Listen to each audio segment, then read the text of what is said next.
Olá pessoal, tudo bem? Nesse vídeo vamos ver algumas sugestões e extensões para serem instaladas no VS Code para termos uma melhor experiência com o JavaScript. Então nós utilizaremos o Visual Studio Code, que é uma IDE muito completa, que suporta diferentes tipos de linguagens, ela suporta diferentes tipos de sistemas operacionais e inclusive é oferecida para trabalhar dentro de um navegador. Quem não tem ainda instalado o VS Code, peço que entre nesse site e faça o download dessa ferramenta. Tá? E nós veremos aqui algumas sugestões e extensões para serem instaladas, com exceção do Emmet, que já vem instalado no VS Code, que ele serve para gerar trechos de HTML por meio de atalhos. Tá? Temos o Live Server, que é um servidor localhost que monitora os arquivos CSS, JS, HTML por mudanças. Havendo essas mudanças, ele atualiza no browser. Temos o Peacock, que serve para mudar a aparência do VS Code, o Beautify e o Prettier, os dois têm o mesmo propósito, que é de formatar os códigos HTML, JS, CSS em questão de indentação e espaçamento. Temos o Auto Import, que serve para importar automaticamente ali o endereço da URL dos arquivos quando a gente trabalha com módulos, com classe. Temos o Live Share, uma ferramenta completa para trabalho remoto e em equipe, onde 2, 3 ou até 30 participantes podem trabalhar no mesmo projeto em tempo real, com vários cursores aparecendo nos arquivos, um trabalho de múltiplas mãos. E temos o JS Hint, que é uma ferramenta que ajuda uma equipe a seguir o mesmo estilo de desenvolvimento, de codificação. Então ele facilita que a equipe perceba que algumas regras não estão sendo seguidas para então corrigi-las. Só vamos avançar aqui um pouco os slides para ver um pouco sobre o Emmet e alguns comandos, tá?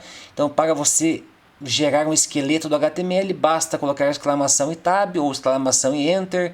Para gerar um H1, coloca H1 e tab, ele abre e fecha a tag. E você usa os seletores do CSS para definir o ID, definir uma classe do CSS, o sinal de maior para incluir, nesse caso aqui, o button dentro do P, o P dentro do div, e assim por diante, tá? E aqui tem a documentação completa do Emmet, ok? Inclusive, veja esse exemplo, o L maior LI vezes 5, então ele vai gerar 5 LIs dentro do L, então facilita bastante aí no dia a dia. E aqui temos um pequeno desafio, gere o seguinte botão, um button que tem um ID, que tenha uma classe, que tenha um tipo e tenha um texto de enviar. Então vamos lá para o VS Code, verificar essas extensões e praticar um pouco ali a questão do Emmet. Aqui no nosso IDE já tem aqui uma pasta com alguns arquivos. Vamos definir mais um arquivo, chamar de index.html, dá um enter, pronto. Vamos definir aqui o esqueleto do projeto, então ó, exclamação tab, feito. Vamos usar aqui o Emmet para gerar aqui um H1. Então H1, não entra aqui, pronto, ele já abre e fecha, tá? E vamos realizar aquele desafio de definir um botão, tá? Tem que ter um ID chamado myButton, tem que ter uma classe, myClass, tem que ter um tipo, type button, e tem que ter um texto, enviar, e vamos colocar esse button dentro de um form. Ok, Ctrl S por conta do Prettier, beleza, está formatado e indentado. Aproveitando falar do Prettier, olha só, se eu tiro a indentação, dou um Ctrl S, ele formata. O mesmo acontece com o JS. Vou pegar esse arquivo aqui, ó, vou tirar toda a formatação, inclusive aqui de dentro, dou um Ctrl S, ele formata, ele volta a indentação correta para a linguagem, tá? Então o Emmet a gente já viu. Vamos ver as outras extensões.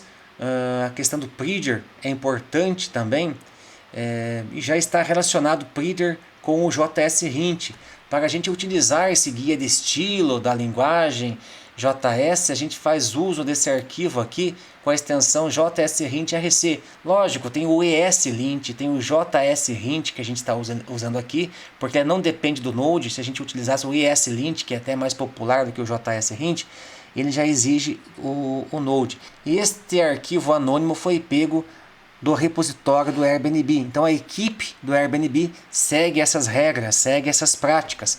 Então eles fazem uso da versão 6 do ECMAScript, usam o Camel Case para definir variáveis e usam, por exemplo, aspas simples para definir strings. Tá? Então se eu for aqui no meu impares.js, vejam aqui que tem aspas simples. Eu vou aqui então no Palmeiras.js, vejam que também a string aqui está com aspas simples. Se eu modificar para aspas duplas, vamos ver o que acontece. Vou dar um Ctrl S, daí o printer vai entrar em execução. Ele retorna para aspas simples. Mas isso só vai acontecer se você for lá em configurações, for em settings, buscar aqui por printer 28. E mais lá para baixo, você marcar esse checkbox de single quotes. Então, se é verdadeiro, ele vai usar aspas simples ao invés de aspas duplas. Tá? Com isso, ele formata automaticamente. E caso, tá? Aqui não houve nenhum problema nesse arquivo, nesse projeto. Tá? Aqui já houve um problema nos ímpares, que ele exigiu 3 iguais. Então, aqui é um problema apresentado pelo JSLint-RC, que tem a ver com essa propriedade aqui, que ele diz que é uma boa prática usar 3 iguais ao invés de 2 iguais, tá? Porque os 3 iguais eles comparam os valores e inclusive o tipo de dados, né? Para não ser verdadeira a comparação de um string com um number. Então, colocando esse igual adicional, resolveu o problema desse arquivo. Vamos ver aqui se a receita RS se tem algum problema. Não tem. O index.js tem 2, ó, tipo receita 2. É como se fosse trabalhar em pares, né? Alguém te ajudando a monitorar o seu código. Então essa receita 2, ele foi declarado, definido, mas não foi utilizado. A questão do alert aqui também, ele não conseguiu encontrar de qual objeto ele pertence. Vamos ver o erro aqui, ó. Alert is not defined. Então, para resolver esse problema, basta colocar o window.alert e o problema aí foi resolvido. E esse primeiro seria então apagar, também está resolvido. Ótimo, né? Então é como se estivesse trabalhando em par com alguém, a pessoa te ajudando ali a corrigir o seu código e seguindo as boas práticas da equipe, né? Então se eu por acaso colocar aqui receita favorita, tá? Ele já vai indicar que não está usando o... também não vou usar underline aqui, né? Ele vai indicar que não está utilizando o Camel Case. Tá? Então isso aí é bem interessante, segue as boas práticas e a padronização do código.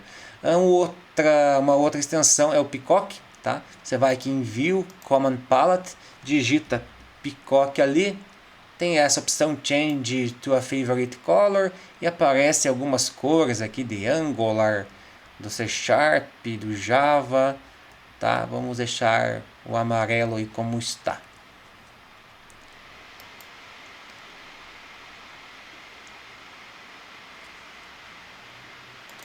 Bacana. Uma outra extensão bastante interessante é o Live Server, tá? O Live Server. Então, se eu quiser, por exemplo, executar este arquivo aqui, eu dou o botão direito nele, Open with Live Server, ele vai abrir o navegador. Pronto. E ele monitora o arquivo HTML, tá? O arquivo CSS. Então, se eu inserir um button, por exemplo, com o texto calcular e salvar aqui, ele já aparece automaticamente ali no browser, tá? Então o browser passa a monitorar as mudanças no código e isso é refletido ali na página. Então bem interessante usar o Live Server. Então qualquer alteração que eu faça, basta eu salvar. Quem trabalha com 2 monitores, né, facilita bastante o trabalho ali de designer, né, da página com o Live Server. E uma outra extensão também bastante interessante é o Live Share, tá? Então essa ferramenta aí permite que vários desenvolvedores trabalhem no mesmo projeto em tempo real. Ele exige que faça a autenticação com a conta do GitHub. Feito isso, é gerado um link, esse link é passado aí, né, esse link de convite é passado para a equipe, né, por WhatsApp, por Discord, e as pessoas passam a trabalhar em conjunto aí com múltiplos cursores no mesmo projeto. É super interessante.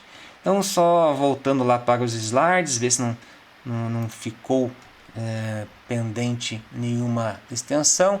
Então é isso, tá? O Emmet, o Beautify, o Pridger, vamos usar o Pridger, é mais atual, inclusive, o Peacock para mudar o fundo do VS Code, o Live Server, muito importante, JS Hint para padronizar, né, a codificação, e o Auto Import, não foi falado ali, mas o Auto Import basicamente está aqui na extensão Auto Import, deixa eu ver, Auto Import, essa extensão aqui que foi baixada, que ela importa automaticamente as classes, tá? Então é isso, pessoal, façam, né, sigam essas sugestões aí de instalação de extensões para vocês terem uma melhor experiência aí com o JS. Então é isso, um abraço, fiquem com Deus e até o próximo vídeo.